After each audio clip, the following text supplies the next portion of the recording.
Hi, hello, welcome back to our channel.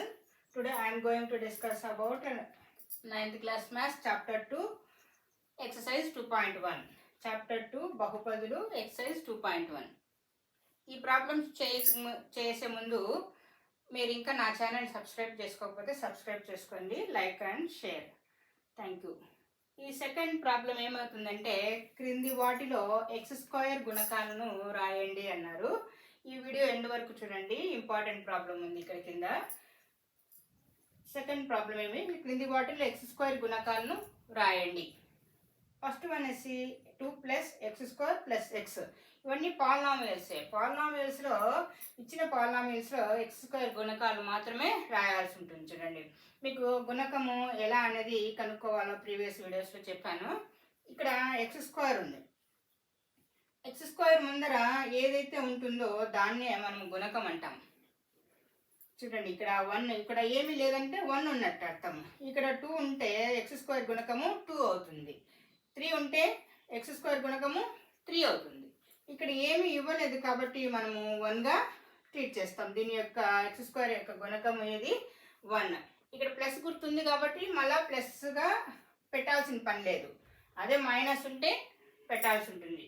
ఇక్కడ first ప్రాబ్లంలో 2 + x² + x ఉంది. x² గుణకం ఏదంటే 1 ఉంటుంది. 1 అని అర్థం. ఇక్కడ 1 ఏమీ లేదంటే 1 అని అర్థం. యాక్చువల్గా అయితే ఇక్కడ 4 ఇవ్వచ్చు, 3 ఇవ్వచ్చు, 5 ఇవ్వచ్చు, ఏమైనా పెట్టచ్చు.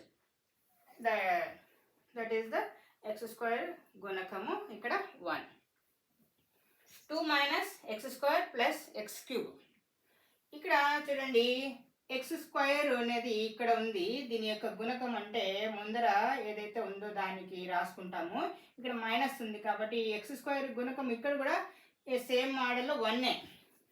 కానీ ఇక్కడ ఏముంది, సింబల్ మైనస్ ఉంది కాబట్టి -1 అనేది ఈ పాలినామియల్ యొక్క x² గుణకము -1. ఇక్కడ చూడండి, π/2 x² + x. ఇక్కడ x² ఎక్కడ ఉంది, ఇక్కడ ఉంది. దీని యొక్క గుణకం ఏముంది, π/2. ప్లస్ గుర్తులోనే ఉంది కాబట్టి ప్లస్ స్పెసిఫిక్గా రాసే పని లేదు.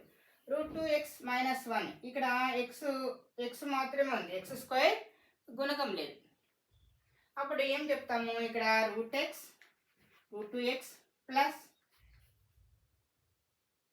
ఇక్కడ ఏమీ లేదంటే ఇక్కడ 0 × x² - 1 అన్నట్టు. కాబట్టి x² యొక్క గుణకం ఏమవుతుందంటే 0 అని మనం రాయాల్సి ఉంటుంది. చూడండి, √2x - 1 = 0. మనం ఇక్కడ x² ఇవ్వలేదు కదా, మనకి ఇది ప్రాబ్లం రాంగ్ అనుకోవచ్చు. కానీ మనకు కన్ఫ్యూజ్ చేసేకి ఇక్కడ x మాత్రమే ఇచ్చి కాన్స్టెంట్ మాత్రమే ఇచ్చేసి x² యొక్క గుణకం ఎంత అని అడుగుతున్నాడు. కాబట్టి మనం ఈ విధంగా రాసుకోవాల్సి ఉంటుంది. 0 × x² అన్నా కూడా 0నే కాబట్టి √2x - 1 అవుతుంది. కాబట్టి x² యొక్క గుణకము 0. చూడండి, 35వ పరిమాణం గల ద్విపది. ఇది ఇంపార్టెంట్.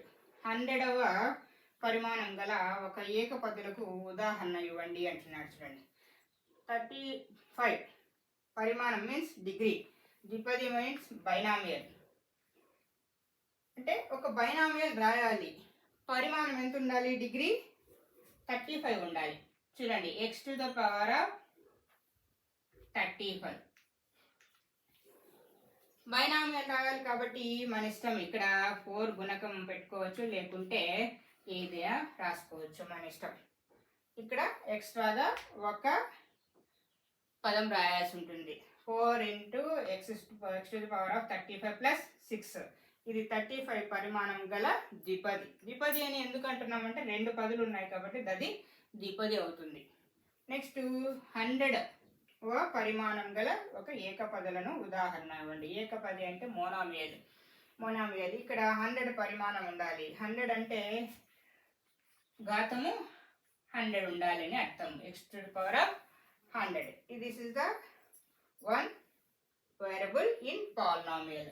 ఇక్కడ x⁵100 పెట్టాం కదా, దాని ముందర మనం 4 కానీ 5 కానీ 6 కానీ ఏదైనా గుణకము రాసుకోవచ్చు. ఇక్కడ మనం స్పెసిఫిక్గా ఇంతే అని చెప్పలేదు కాబట్టి ఇక్కడ పరిమాణం మాత్రమే మెన్షన్ చేస్తున్నాడు కాబట్టి పరిమాణం ఖచ్చితంగా రాసుకునేసి మిగతా కోఎఫిషియెంట్స్ కానీ కాన్స్టెంట్స్ కానీ మనకు నచ్చినటివి పెట్టుకోవచ్చు. కానీ ద్విపది అన్నారు కాబట్టి 2 పదాలు కంపల్సరీగా ఉండాలి. 4 × x⁵ ప్లస్ 2x ఇలా కూడా ఉండొచ్చు. ఇక్కడ 100 పరిమాణము ఏదైనా కావచ్చు, మనం ఎక్స్లోనే రాయాలనే లేదు. y⁴ z t ఏ విధంగా 5 ఇలా కోషెంట్ రాసుకోవచ్చు.